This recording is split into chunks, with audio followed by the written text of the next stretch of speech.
오늘 우리에게 주신 하나님 말씀은 누가복음 24장 1절에서부터 10절까지 교독하겠습니다. 안식 후 첫날 새벽에 이 여자들이 그 준비한 향품을 가지고 무덤에 가서 들어가니 주 예수의 시체가 보이지 아니하더라. 이로 인하여 의심할 때에 문득 찬란한 옷을 입은 사람이 있었대. 여자들이 두려워 얼굴을 땅에 대니 두 사람이 이르되 어찌하여 살아있는 자를 죽은 자 가운데서 찾느냐? 여기 계시지 않고 살아나셨느니라. 하늘에 계실 때 너희에게 어떻게 말씀하셨는지를 기억하라. 이르시기를 인자가 죄인의 손에 넘겨져 십자가에 못 박히고 제3일에 다시 살아나야 하리라 하셨느니라 한데 그들이 예수님의 말씀을 기억하고 무덤에서 돌아가 이 모든 것을 열한 사도와 다른 모든 이들에게 알리니 이 여자들은 막달라 마리아와 요한나와 야고보의 모친 마리아라 또 그들과 함께한 다른 여자들도 이것을 사도들에게 알리니라. 아멘. 메시아 사상과 십자가 신앙으로 부활 정인으로 삽시다 라는 제목으로 말씀을 드리려고 합니다. 예수님께서 죽으셨다가 무덤에 계시지 않고 다시 살아나셔서 부활하셨습니다.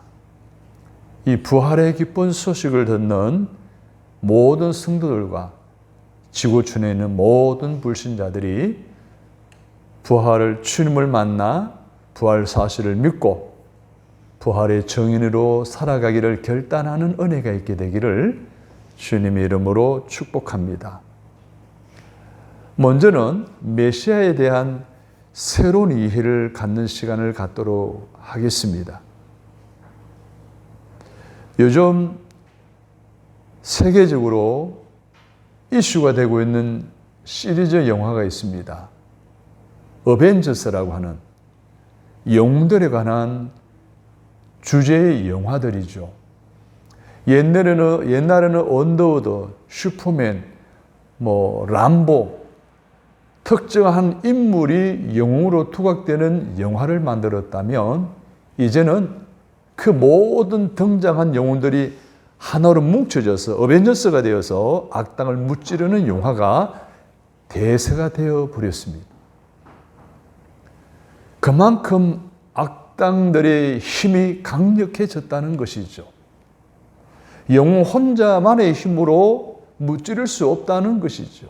그들이 함께 연합해야 어벤져스가 되어서 악당들과 싸워 물리쳐 지구의 평화를 지키고 인류를 지켜낸다는 그러한 영화입니다. 시대마다 사람들은 영웅 출연을 기대합니다. 이처럼. 예수님 당시 유대인들도 마찬가지였습니다. 로마의 압자에서 자기들을 해방시키고 다윗 시대의 영화를 다시 회복할 것을 기대하며 메시아를 애타게 기다려왔습니다. 그런데 메시아는 고난을 겪거나 죽임을 당하는 그런 약한 모습의 메시아 상이 아니었습니다. 어떤 악당과도 너끈히 싸워 이겨낼 수 있는 절대로 죽지 않는 슈퍼 영웅으로서의 메시아 상을 기대했던 것입니다. 그런데 구약 성경에 여러 군데에서 메시아를 언급할 때마다 나타난 그 모습은 연약한 모습이었습니다. 고난받는 모습이었습니다. 어린 새싹과 같은 나약한 존재의 모습을 이야기하고 있었던 것입니다. 그래서 유대인들은 이사야 53장 1절에서 5절에 나오는 메시아에 대한 사상에 관한 이 본문의 말씀을 읽어왔지만 그것이 바로 이 세상을 구원하러 오시는 메시아에 대한 예언이라는 사실을 알아차지를 못했습니다.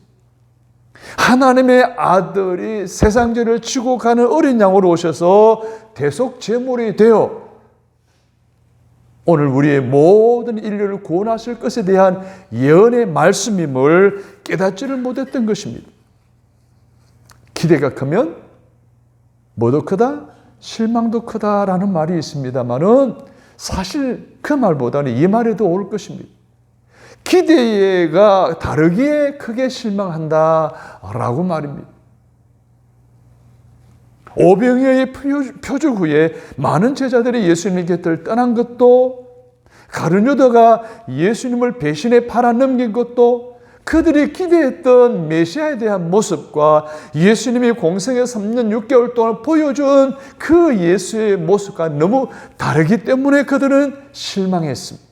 그리고 주님을 떠났던 것입니다.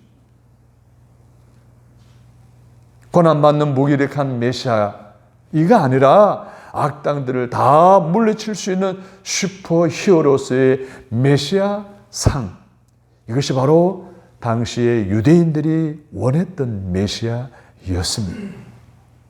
오늘을 살아가는 우리들은 어떤 메시아 상을 가지고 있습니까? 메시아에 대한 어떤 이해를 가지고 있습니까? 단지 유대인들처럼 우리가 처한 어려운 문제나 여러 가지 상황들을 해결해 주는 슈퍼 히어로를 소망한다면 우리는 크게 실망하고 말 것입니다.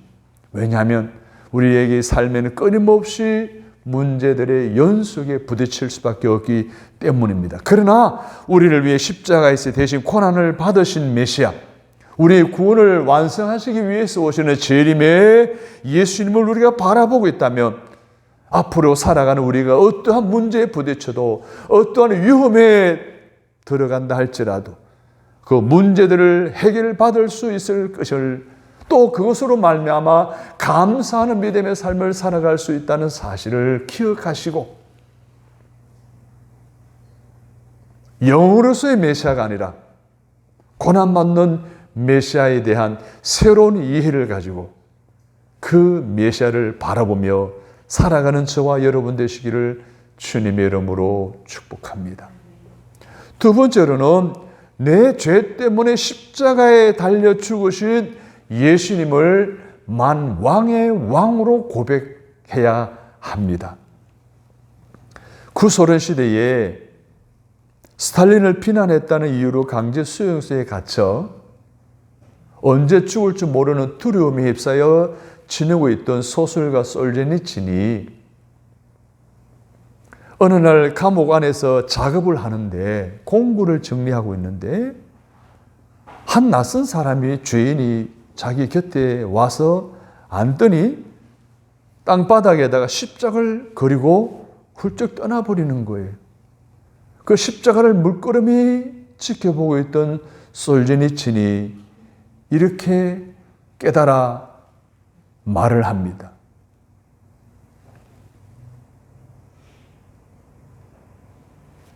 이제 깨달았습니다. 이 십자가 속에, 이 십자가 안에 인간의 자유가 있다는 것을 라고 말입니다. 감옥 속에서 언제 죽을 줄 모르는 두려움에 살던 그가 그 두려움으로부터 자유함을 누릴 수 있었고, 죄로부터의 자유함을 누릴 수가 있었던 것입니다. 원래 십자가의 깊은 의미는 죄로부터의 자유입니다. 요한복음 8장 36절에 보면 그러므로 아들이 너희를 자유롭게 하면 너희가 참으로 자유로우리라 라고 말씀하셨습니다. 여러분, 십자가가 어떤 거예요? 가장 극악한 죄인들을 사형시키는 사형의 도구였습니다. 그런데 예수님 바로 이 십자가 형틀에 내 죄를 대신해서 못 박혀 매달려 죽으신 것입니다. 이렇게 십자가는 예수님을 죽이는 형틀이었지만 예수님의 보혈로 말미암아 이제는 죄에서 자유를 만나게 하는 상징으로 변화되었습니다. 즉 사형 도구가 구원의 도구, 자유의 도구로 바뀌어진 거예요. 예수님이 십자가를 품어 십자가가 이렇게 변화된 거예요.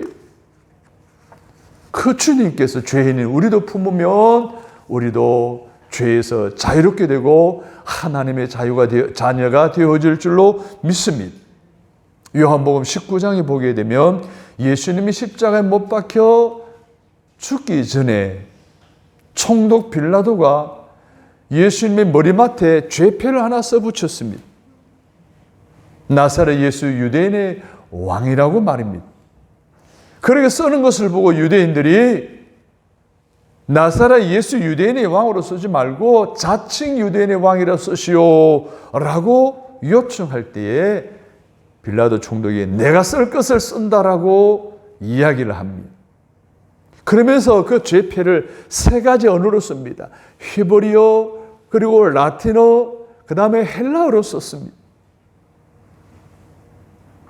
여러분 생각해 보세요. 자기의 뜻대로 예수가 죄가 없다는 것을 재판을 통해서 밝혔음에도 불구하고 자기 의도대로 되지 않고 예수를 십자가에 못 박게 된 이 빌라도 총독이 재판의 과정 속에 알게 된 예수는 나사렛에서 태어났지만 인류의 구원자가 되시는 예수께서 바로 유대인의 왕이다라고 그렇게 깨달은 대로 죄패에다가 쓴 거예요.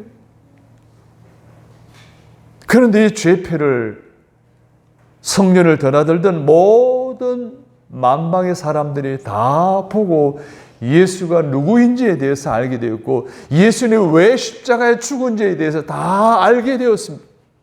그 결과 오늘 본문의 요한복음 19장에 나오는 말씀대로 유대인의 왕에서 전 인류가 알게 되는 만왕이 되어지게 된 것입니다.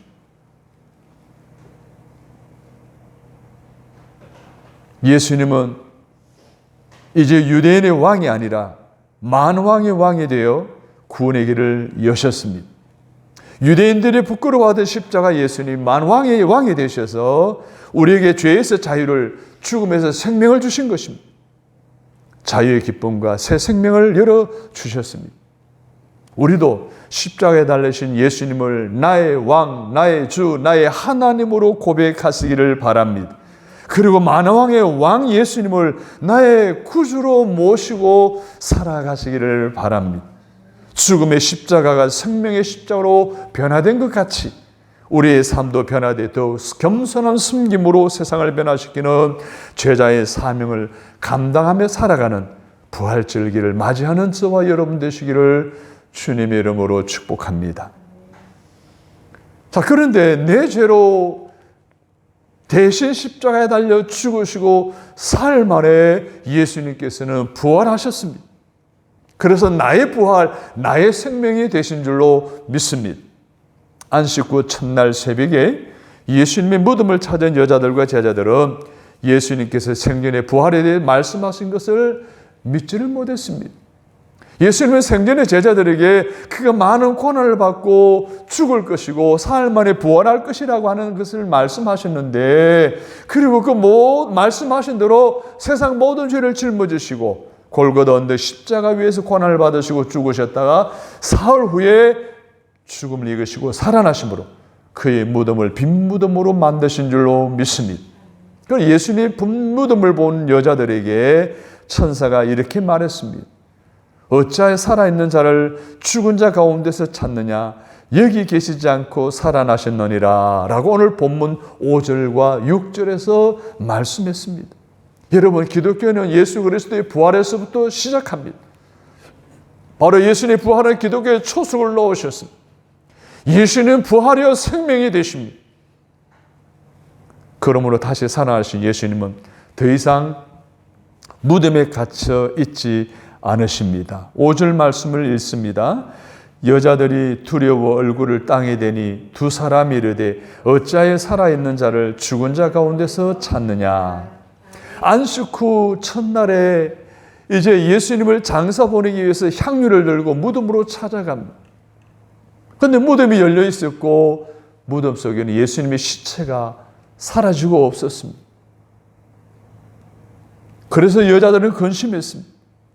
그래서 천사들이 여자들에게 이 부활의 의미를 이야기한 다음에야 그들은 빈 무덤의 의미를 알 수 있었습니다. 천사가 주님의 무덤을 찾아온 여자들에게 5절 6절에서 이렇게 말하죠. 너희는 무수하지 말라. 십자가 못 박히신 예수를 너희가 찾는 줄을 내가 아노라. 그가 여기 계시지 않고 그가 말씀하신 대로 살아나셨느니라. 할렐루야. 와서 그가 누우셨던 것을 보라. 사랑하는 여러분, 예수님은 살아나셨습니다. 더 이상 무덤의 시체로 계시지 않습니다. 어둠과 사망을 이기시고 부활하셔서 살아나셔서 지금도 우리와 함께 하시는 줄로 믿습니다. 여러분, 유교의 창시자는 공자잖아요. 공자도 죽어서 무덤을 남겼습니다.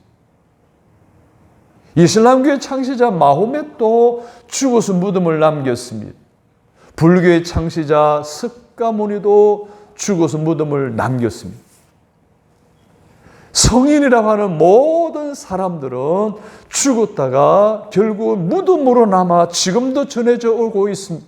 그러나 우리가 믿는 예수님만 부활하셨기에, 다시 살아나셨기에 무덤이 비어 있습니다. 무덤이 없는 거예요.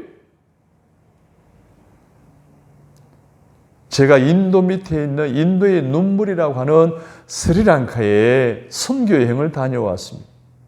스리랑카는 소선 불교의 원산지에 중심되는 사원의 마당에 탑이 하나 있는데 그 탑 안에 석가모니의 어금니 하나가 보관되어 있었던 거예요.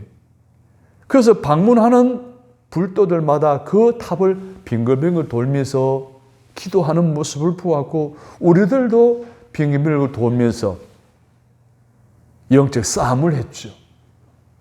결국은 성인이라고 하는 모든 사람들은 다 죽어서 무덤을 남겼지만 예수님은 죽었다가 살아나셨습니다. 할렐루야. 부활하신 거예요. 우리의 죄로 인해서 대신 십자가에 죽으셨다가 부활하심으로 우리에게 사망에서 생명으로, 죽음에서 부활로, 실패에서 승리로, 불안에서 평안으로 놀라운 축복을 경험하며 살아갈 수 있도록 복을 주신 줄로 믿습니다. 따라서 합니다. 기독교는 생명의 종교입니다. 부활의 종교입니다. 우리가 믿는 예수님은 무덤에 계시지 않습니다. 예수님 무덤은 문을 열고 나오셔서 영원한 생명으로 승리하셨습니다. 그러므로 예수 그리스도 믿는 자들에겐 무덤은 더 이상 이제 절망의 상징이 아닙니다. 그곳은 다시 오실 주님을 기다리며 잠자는 부활의 대기소일 뿐입니다. 아멘. 다시 살아나신 예수님은 따라서 합니다. 사탄의 권세를 멸하셨습니다. 오늘 7절을 읽습니다. 시작. 이르시기를 인자가 죄인의 손에 넘겨져 십자가에 못 박히고 제3일에 다시 살아나야 하리라 하셨느니라. 여기서 인자가 죄인의 손에 넘겨졌다라고 했습니다. 예수님을 조롱하고 멸시하고 침뱉고 옷을 빼앗아 갈기게 찢어 나누었던 이 모든 죄인들의 손인 무리들의 우두머리인 사탄은 그가 죽게 되자, 십자가에 달려 죽게 되자 자기들이 승리한 줄로 알았을 것입니다. 그러나 예수님은 7절에 제3일에 다시 살아나야 하리라고 말씀하신 대로 사탄의 권세를 멸하시고 다시 살아나심으로 승리하신 줄로 믿습니다. 사도 요한은요, 예수님이 이 땅에 오신 목적이 사탄의 권세를 멸하기 위해서 오셨다라고 요한일서 1장 8절에 말했습니다. 이처럼 예수 그리스도의 공생의 사역은 마귀의 세력과의 싸움이었습니다. 더러운 귀신 들린 자들을 고쳐주고 병든 자들을 고쳐주시는 사역은 바로 사단의 세력을 쫓아내는 결과를 가져왔던 것입니다.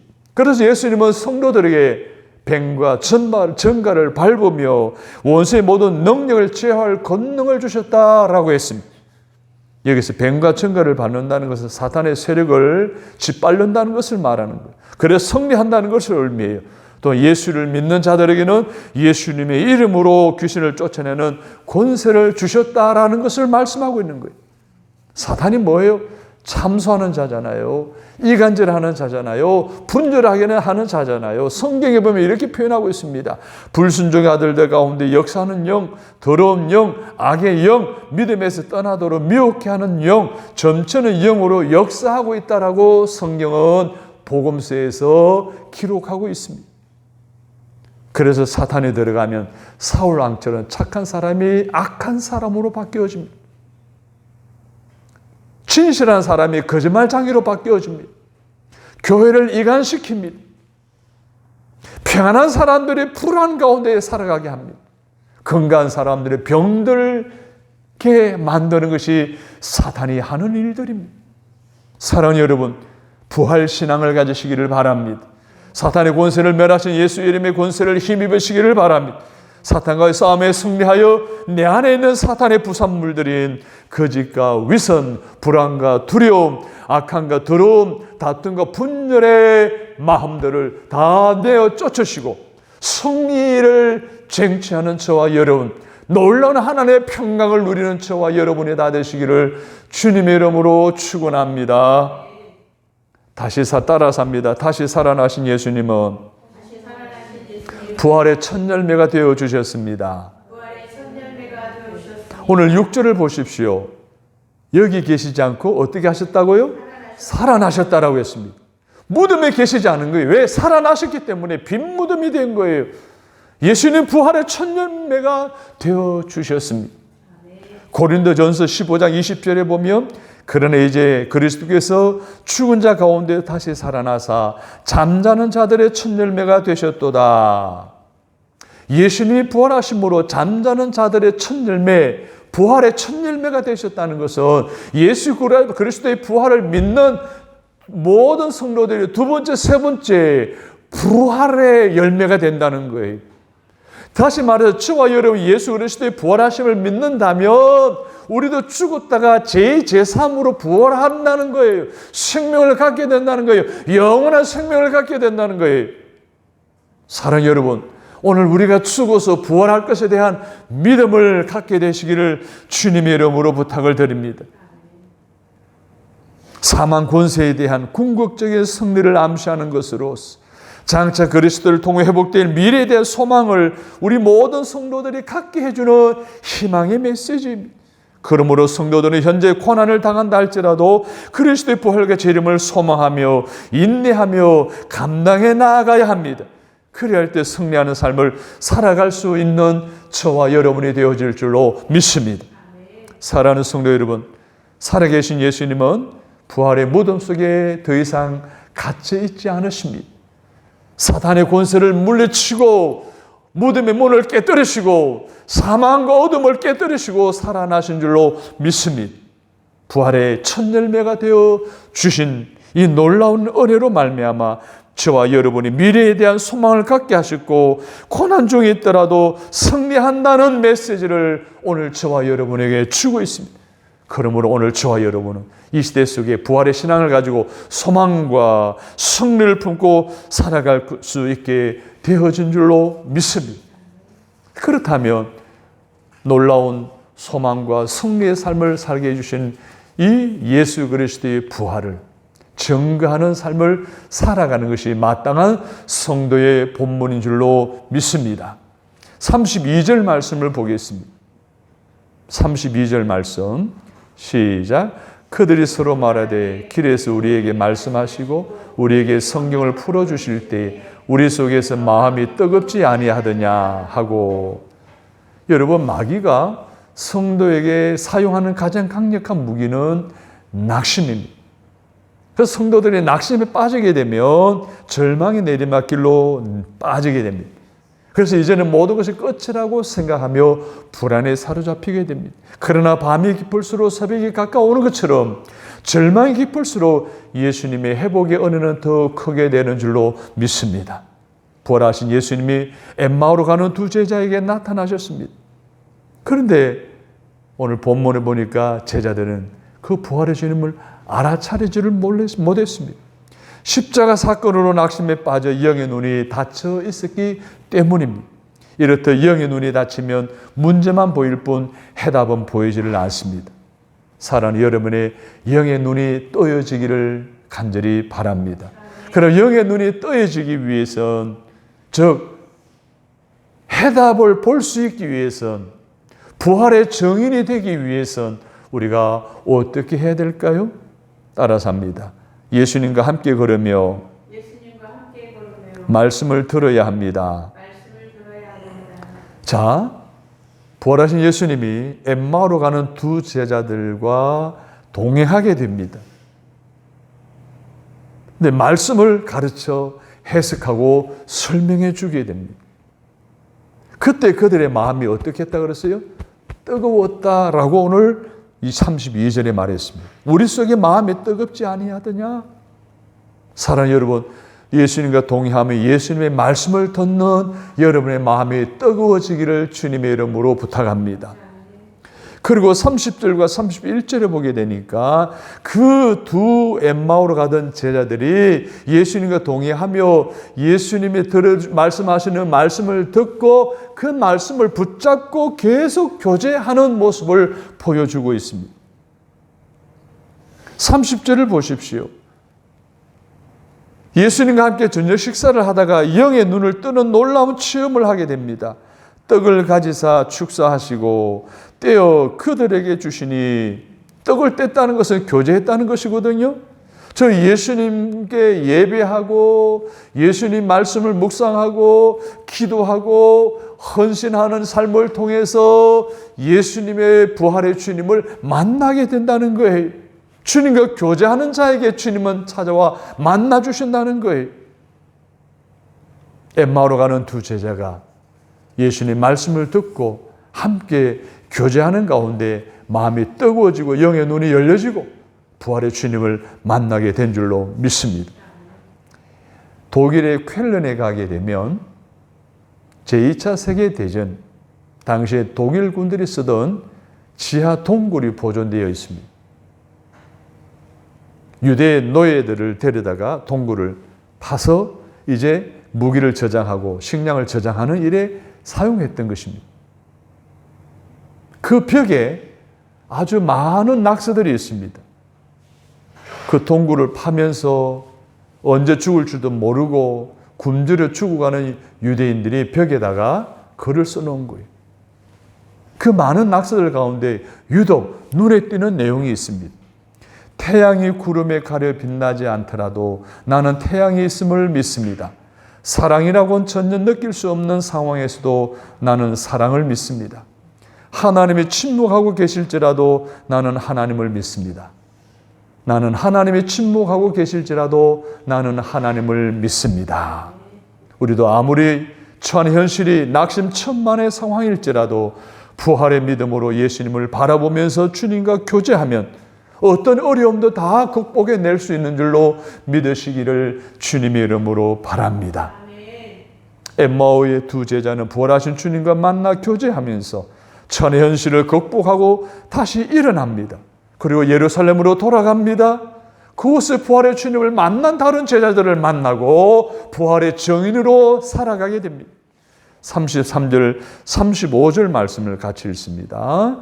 33절에서 35절 시작. 곧 그때로 일어나 예루살렘에 돌아가 보니 11 제자 및 그들과 함께한 자들이 모여 있어 말하기를 주께서 과연 살아나시고 시몬에게 보이셨다 하는지라. 두 사람도 길에서 된 일과 예수께서 떡을 떼심으로 자기들에게 알려주신 것을 뭐 하더라? 말하더라. 복음의 증인이 되어진 거예요. 부활의 주님을 만난 그들이 일어났습니다. 다시 예루살렘으로 돌아갔습니다. 도망쳐 나온 예루살렘에서 두려움에 도망쳐 나온 예루살렘으로 다시 돌아가 부활의 주님을 만난 것을 제자들과 나누고 확인하고 나아가 많은 사람들이 부활을 하셨다라는 사실을 증거하는 삶의 모습을 우리들에게 보여주고 있습니다. 오스왈드 쳔보스라는 사람은 예수님을 보았습니까? 그렇다면 당신은 다른 사람들도 예수님을 보게 되기를 간절히 원할 것입니다. 라고 말했습니다. 사랑하는 여러분, 부활의 주님을 만난 사람들은 다른 사람들도 부활의 주님을 만나기를 원하는 갈급한 마음이 생기게 된다는 거예요. 이번 부활 절기에 열심히 주의 복음을 증거함으로 그들도 예수님의 부활을 믿고 그분과 동행하며 영안의 눈이 열려져 놀라운 하나님의 축복을 경험하고 부활의 증인으로 살아가게 되게 놀라운 열매를 맺게 하는 일에 쓰임 받는 저와 여러분이 되시기를 주님의 이름으로 축복합니다. 아멘.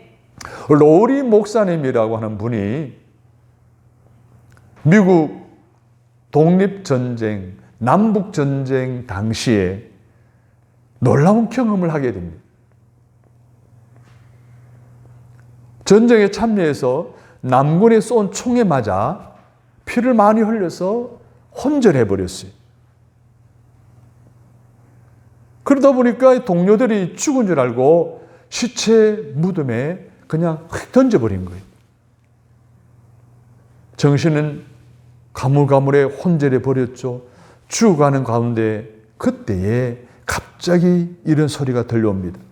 로리야, 일어나라. 네가 사망의 무덤에서 살아났느니라 하는 음성이 들려옵니다. 그래서 막 눈을 뜨고 내가 살았구나. 그 무덤을 시체를 헤치고 빠져나와 부대로 돌아오게 됩니다. 전쟁이 끝나고 집으로 돌아와 그때만 생각하면 너무너무 은혜가 넘치는 거예요. 너무너무 감동이 넘치는 거예요. 그래서 걸로서 내려갑니다. 무덤에 머물러 예수 내 구주, 새벽 기다렸네 예수 내 주, 원수를 다 이기고 무덤에서 살아나셨네, 어둠을 이기시고 나와서 성도 함께 길이 다스리시네, 사셨네 사셨네 예수 다시 사셨네. 시체 무덤에서 살아난 로리 목사님이 예수님의 부활에 대한 확신을 가지고 예수님이 부활하신 주님이 자기에 찾아오셔서 로리야 너는 사망 가운데 살아났다라고 하는 음성을 듣고 부활의 주님을 만나고 다시 살아났더니 사실에 감격해서 걸로 쓴 것에다가 곡을 붙여서 만든 찬송이 찬송가 160장 찬송이 되었습니다. 지금도 그 찬송을 부르는 사람들은 우리가 만난 부활의 주님을 만나고 있습니다. 사랑하는 여러분, 여러분도 부활의 주님을 만나시기를 주님의 이름으로 축복합니다. 그리고 다시 일어서시기를 바랍니다. 예루살렘으로 돌아가시기를 바랍니다. 예수 부활하셨다라고 많은 사람들에게 전하시기를 주님의 이름으로 축복합니다. 사랑하는 성도 여러분, 죄인인 우리를 끌어안으셔서 의인으로 변화시키는 십자가의 주님과 죄로 인한 사망 가운데 살아나신 문제보다 크신 부활의 주님을 바라보시기를 주님의 이름으로 원합니다. 그리하며 변화되지 않은 채 언제나 문제만을 바라보며 쉽게 낙심하는 우리를 긍휼히 여겨주실 줄로 믿습니다. 이제부터 엠마오로 가던 두 제자처럼 말씀을 듣고 주님과 교제함으로 영의 눈이 뜨여지기를 원합니다. 그래서 부활하신 예수님을 만나 오늘도 부활 증인으로 살아가는 저와 여러분 다 되시기를 주님의 이름으로 축복합니다. 좋으신 하나님, 히어로의 영으로서의 메시아가 아니라 고난받는 연약한 모습의 메시아 사상에 나의 죄를 대신해 십자가에 달려 죽으셨던 십자가의 사건, 그러나 사흘 만에 다시 살아나실 우리에게 생명과 부활의 소망 가운데 살아가도록 은총을 베풀어 주신 부활의 주님을 만나 일어나 예루살렘으로 다시 돌아가 예수 그리스도의 부활하심을 증거하는 저희들이 되어질 수 있도록 말씀을 통해 깨달음을 주시고 결단하도록 인도해 주신 하나님 감사합니다. 오늘도 부활의 은혜, 부활의 축복, 부활의 승리를 누리고 생명과 소망 가운데 살아가며 예수 그리스도의 부활하신 많은 사람들이 증거하며 살아가는 우리 모두가 되게 하여 주옵소서. 예수님의 이름으로 간절히 기도합니다. 아멘.